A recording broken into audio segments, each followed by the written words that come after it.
The more people are watching my videos, the more I get asked what actually this here is. This is an extremely useful helper for the ergonomics of our playing. I will show you what kind of tools we can use to improve our posture while playing sitting down and why this is actually quite dangerous to use. Here we go.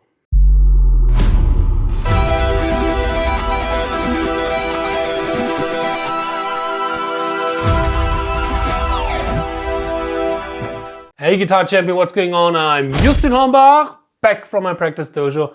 Welcome to today's video. A couple of years ago I started to have the classical position when sitting down. Oh, sorry, I need a guitar to demonstrate that. Whoop. Like for example, this beautiful Ibanez SFS Stefan Forte signature, which I absolutely love and highly recommend to check it out in the link in the description box. No, but anyways, I started to use the classical position. Back in the day I had my guitar on the right leg. Nowadays I have it on the left leg. Why is it so? Well, unfortunately in my case something grew and something became bigger and bigger in my 20s, which more and more started to become a problem. And I'm talking about my belly. Until around 2006 I played like this.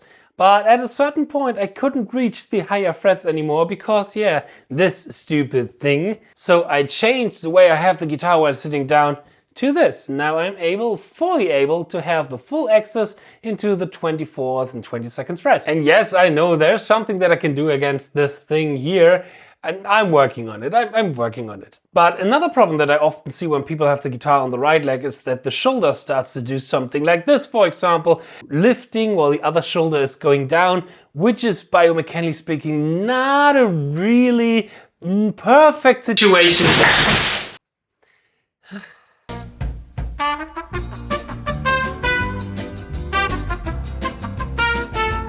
Having cats is also sometimes not really good. This is sometimes not the perfect situation for our right hand play. Now, but having the guitar lying on the left leg also caused a really interesting problem. Of course, you might ask yourself, why not just practicing standing up? Well, yeah, that is a point. But when you practice at least 2 hours like I do every day, doing the standing up, I don't know, I'm too lazy for that, to be honest. The only thing that I maybe want to do in the future is getting a walking pad so I get my steps to lose more of this while practicing guitar. Because when I was sitting on a chair, my legs wasn't positioned in a way that they are slightly angled towards the floor and the guitar was slipping down more and more.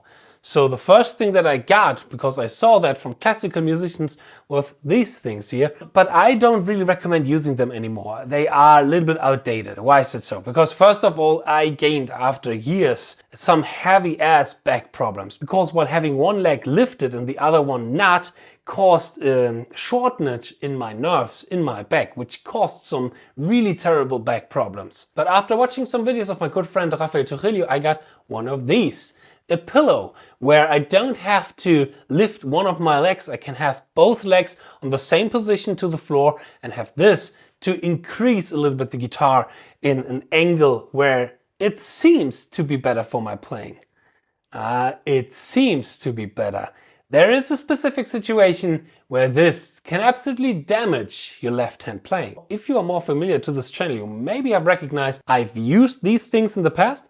Then I stopped using them for a while and then I used it again in the last couple of months and now I'm not using it anymore. And this has to do with the chair that I'm sitting in. A couple of months ago my old office chair broke, so I had to sit for a while on this. This weird thing here. This is not necessarily a chair. Not really good for our back, to be honest. So I upgraded it at least a little bit. Now, then I got this, an old ass chair from my grandma. It is a little bit better, but not much, so I upgraded it even more to this. This is a regular office chair, nothing too fancy, nothing too special. There are chairs, of course, out there that are, you know, quite expensive, but really good for our back. Problem with some of these chairs that I used in the past was I couldn't adjust the height. So I was relying on tools like this one here to get my elbow in a 90-degree angle. And this is the important usage of these tools. When we don't have a chair where we can adjust the height, and when we have the guitar just on the left leg, we may sometimes have the guitar a little bit too low, that our elbow is in a 45-degree kind of angle.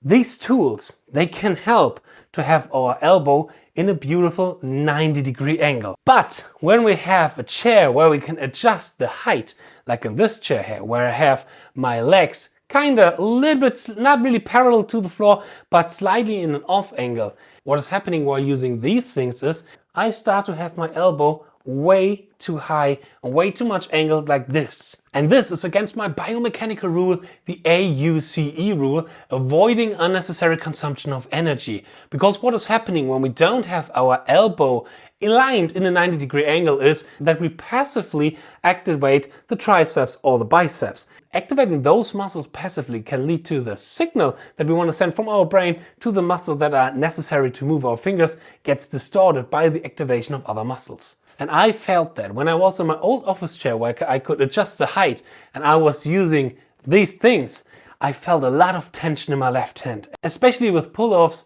or some really high stretchy legato sections.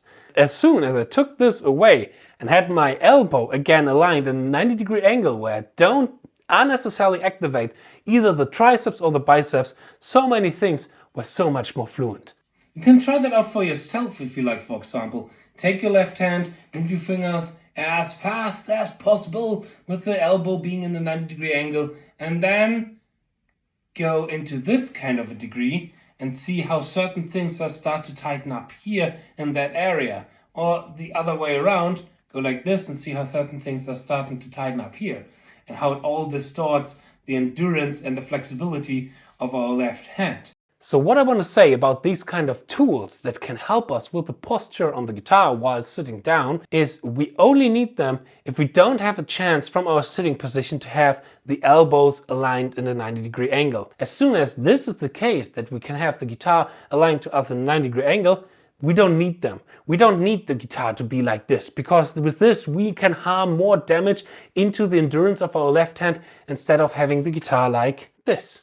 Here I have a really beautiful 90 or kind of 90-degree angle when I'm playing here. I don't feel any tension in my left hand. As soon as I have the guitar more like this, now my biceps is really activated, not really helpful for my playing. I feel a lot of pressure and a lot of tension already going on in my left hand, losing endurance. We don't want that. So when you have a chair where you can adjust your height, perfect. I don't think you need those tools. When you are sitting on a couch or like on an old ass chair, like, you know, there's one here, or even worse, like the thing that I just showed you, then these kind of tools can be helpful to have our elbow in a 90-degree angle. That's the golden rule. Have your elbow in a 90-degree angle. We don't want to have our guitar like this. This can be helpful for some chords, yes. I used to have a jazz teacher in university who played like this, and he could do some really stretchy chords having the guitar like this. But try to play a Paul Gilbert lick with a guitar like this. It's nearly impossible. Alright, so this is my opinion on these kind of tools a lot of people have asked me about.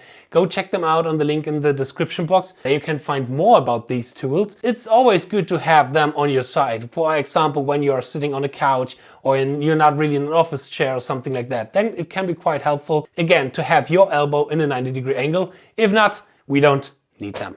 Alright, guitar champions, so much for today's video. I wish you, as always, a lot of fun learning, practicing and mastering the guitar.